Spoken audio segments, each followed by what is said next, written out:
In a time of swords, kingdoms, and holy wars, there existed an order of men who would quietly change the world forever. They were not kings, they were not merchants, yet they controlled wealth, power, and trust. The Knights Templar. But what most people don't know is that these warriors may have created something far more powerful than armies. They may have created the first banking system. The year is 1119. Europe is unstable. Roads are dangerous.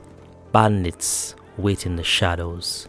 Traveling with gold or silver wasn't just risky, it was often a death sentence. Pilgrims journeying to the Holy Land carried everything they owned, and many never made it. Money was a burden, and whoever could solve this problem would hold immense power.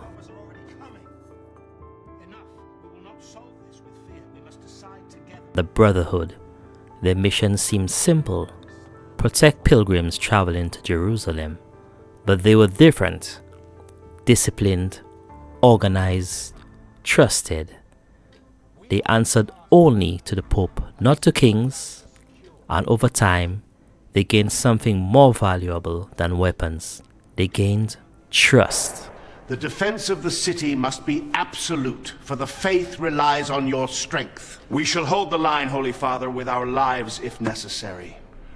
A traveler could deposit their wealth with the King's Templar in one country and receive a coded letter. That letter could be used to withdraw the same value in another city, hundreds of miles away.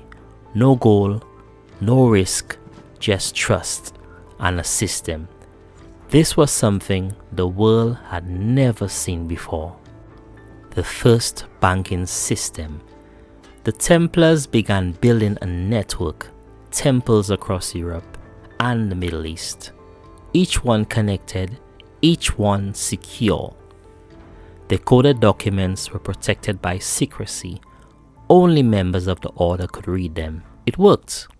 Kings used it, merchants used it. Pilgrims relied on it. The Knights Templar had become something more than warriors. They had become the keepers of wealth. With wealth came influence. They financed wars. They lent money to kings. Some say even kings were in debt to them.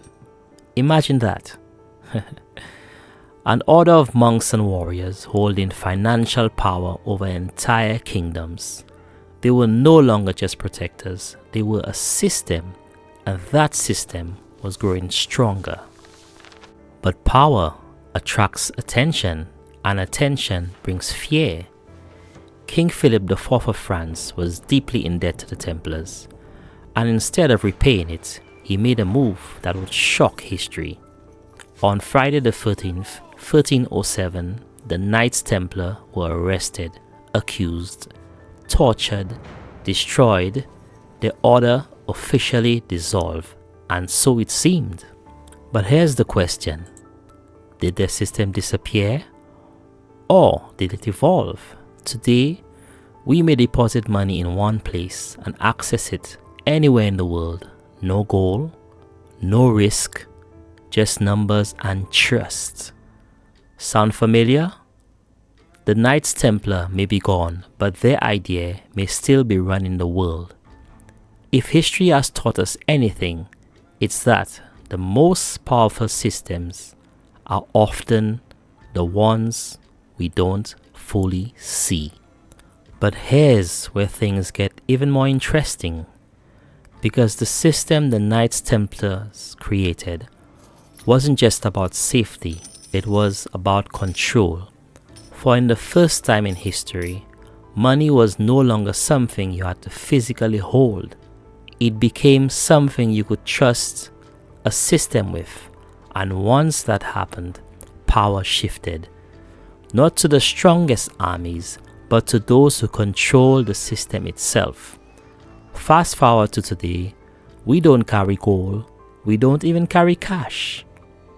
Our wealth exists, as numbers on a screen, in banks, in apps, in systems we rarely question. And just like before, the real power may not belong to the people holding the money, but to the systems controlling it. So the question is, are we more advanced than the past, or just living in a more sophisticated version of the same system? Thanks for watching. Everything is outside. See you soon.